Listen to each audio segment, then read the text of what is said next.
नमस्कार मंडळी, मी प्रिया पुन्हा एकदा तुम्हा सर्वांचं स्वागत करते आपल्या आणखी एका नवीन व्हिडिओमध्ये। आजची रेसिपी एकदम झणझणीत आणि चमचमीत अशी सुकटाची चटणी आहे। सुक्की सुकटाची चटणी आज आपण बनवणार आहोत। त्यासाठी या ठिकाणी मी सुकट छान निवडून घेतलेलं आणि पाखडून घेतलेलं आहे आणि त्यानंतरच आपल्याला हे भाजण्यासाठी घ्यायचे। तर कढई गरम होण्यासाठी ठेवायची, त्यानंतर त्याच्यामध्ये आपण पाखडून घेतलेलं संपूर्ण सुकट घालून द्यायचं आणि एकदम मंद गॅसवरती आपल्याला छान हलवत हे सुकट परतून घ्यायचं। तर बघू शकता 1 ते 2 मिनिटात लगेचच आपल्याला थोडंसं तेल घालून घ्यायचे। एकदम अर्धा चमचा एवढ्याच तेलाचा वापर करा, जास्त तेलाचा वापर करू नका आणि मंद गॅसवरतीच आपल्याला छान हलवत हे सुकट परतवून घ्यायचं आहे। तर बघू शकता सुकटाचा रंग जास्त बदलायचा नाही, थोडंसं गुलाबीसर रंगावरती आलं की काढून घ्यायचं। जास्त डार्क रंगावरती परतलं तर सुकटाची चव ही कडू लागू शकते, म्हणजे आपली चटणी ही कडवट होईल।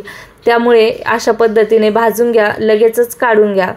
आता त्याच कढईमध्ये आपण तिखटाच्या हिशोबाने 10-15 मिरच्या घेतलेल्या आहेत। तुम्ही तुमच्या तिखटाच्या चवीनुसार कमी किंवा जास्त सुद्धा करू शकता। 10-15 लसणाच्या पाकळ्या घेतल्यात आणि ते सुद्धा आपल्याला ह्याच्यामध्ये छान असं भाजून घ्यायचं। लक्षात ठेवा, मिरच्या अख्ख्या घातल्यामुळे त्या अंगावरती उडू शकतात, त्याच्यामुळे तुम्ही अशा पद्धतीने त्याचे तुकडे करून घ्या किंवा झाकण ठेवूनही भाजू शकता। मिरच्या छान डाग पडेस्तोवर भाजून घ्यायच्या आणि आता आपल्याला ह्या मिरच्या, लसूण आणि त्याच्यामध्ये वाटण्यासाठी मीठ घ्यायचं आणि अशा पद्धतीने ओबड-दोबड ठेचा करून घ्यायचा। आता तुम्ही खलबत्त्यात किंवा पाट्यावरती सुद्धा हे वाटून घेऊ शकता। आता 1 ते 1.5 चमचा तेल घातलं। आता वाटून घेतलेला संपूर्ण ठेचा आपल्याला ह्याच्यामध्ये घालून द्यायचा आहे। ठेचा सुद्धा 2 मिनिटं छान असा परतून घ्यायचा, जेणेकरून आपण ही सुक्की चटणी बनवतोय म्हणजे ठेचा पण थोडासा कुरकुरीत असायला हवा।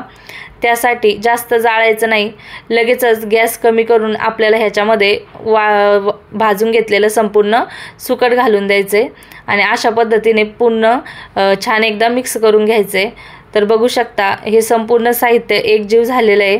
सुकटाच्या चटणीत जास्त मीठ टाकू नका, लगेच ती खारट होते। त्यामुळे मीठ हे कमीच वापरावं, कारण त्याला अगोदरच मीठ असतं। हे बघू शकता अशा पद्धतीने आपली चटणी ही बनवून तयार झालेली आहे।